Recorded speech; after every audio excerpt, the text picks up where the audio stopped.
diminuição da renda, desemprego, perda de parentes, amigos. Estamos há quase 5 meses desde o início desse processo em Santa Catarina e quando todos achavam que as coisas iam começar a melhorar, o estado entra na pior fase desta pandemia do coronavírus. Aí a gente pergunta como manter o equilíbrio emocional diante de tudo isso. Eu vou conversar agora com a terapeuta Daniele Tedesco, que mora em Michigan, nos Estados Unidos, mas é brasileira. Atuou durante muito tempo aqui em Santa Catarina e hoje atende de forma virtual muitos catarinenses. Daniele, boa tarde. Obrigada por conversar com a gente aqui no Meio Dia Catarina. Queria saber, inclusive, como é que está a situação nesse momento em Michigan. Boa tarde, Karen. Prazer estar aí contigo de novo. Aqui em Michigan as coisas já estiveram piores, temos semanas bem oscilantes, mas começando a sair da pior fase, graças a Deus. Daniele, a gente quando fala em enfrentamento da pandemia, as pessoas tentam aconselhar de alguma maneira, o que mais se ouve é pense positivo. Mas pensar positivo diante de todas essas coisas que nós acabamos de pontuar tem sido um grande desafio. Então, como pensar positivo, como enfrentar a pandemia e tudo que ela traz de uma forma mais leve, se é que isso é possível, como tornar isso menos pesado?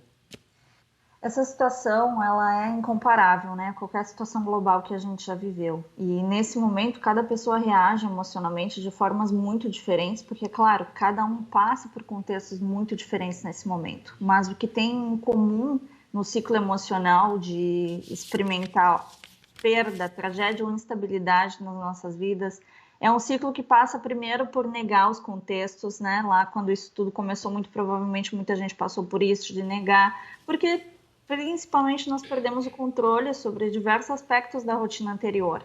E em seguida é natural ter muita raiva, inconformismo, tentar controlar o incontrolável com pensamentos que tenham sido incessantes nesse período e reações emocionais exacerbadas que são pouco efetivas para resolver algo exatamente. Então, finalmente, aceitar isso tudo parece um absurdo, mas é o primeiro caminho, a primeira porta para poder encarar e finalmente passar a lidar de fato e adaptar a vida às perdas, às readequações da vida de cada um e do que está vivendo realmente nesse momento. E aí sim começar a tentar encontrar algum norte, algum equilíbrio. Mas as feridas estão ali de certa forma abertas, algumas pessoas perderam entes queridos, outras perderam o emprego e outras coisas também. Então existe uma feridinha e eu preciso a partir desse momento começar não só a aceitar, mas a me reconstruir. Como fazer isso? Exatamente. É importante lembrar que diante disso tudo existe algo que não morre, que são os nossos afetos. Eles são parte essencial do que nos faz construir e reconstruir a nossa vida de onde quer que ela esteja nesse momento. Então, uma dica prática bem importante e efetiva é mapear, anotando mesmo aí, enquanto está assistindo essa reportagem, anotar num papel qual é a rede atual de pessoas próximas, familiares, amigos, conhecidos, e interagir com eles, seja presencial, virtualmente, de uma forma que seja próxima, escutar, falar, construir e reconstruir pontos, mesmo que se tenha perdido o contato, reconhecer e resgatar esses vínculos para recuperar um pouco, pelo menos, da alegria e do ânimo que faz com que se possa olhar para frente com olhos um pouco melhores e começar a se reerguer. Eu tenho, então, que trabalhar a aceitação, eu preciso retomar os meus afetos, essas pessoas que são importantes para mim, mas eu estou diante de incerteza, eu não tenho perspectivas para daqui a 1 mês, 2 meses, 3 meses. Então, como fazer tudo isso vivendo sem perspectivas neste momento?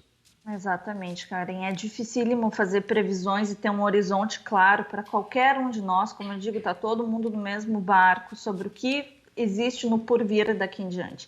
Mas a gente precisa lembrar que pensar negativo sobre o futuro não ajuda, porque o nosso cérebro ele não sabe o que é a realidade e ele acaba produzindo uma bioquímica de terror e de alerta, não apenas sobre o momento presente, que já é difícil, mas programando isso inconscientemente para o futuro, o que acaba não deixando nenhuma saída de criatividade para agir dentro do que é o melhor possível agora, seja lá qual for a situação. Então, se dar conta das necessidades reais do momento presente, exatamente o que precisa ser resolvido e restaurado.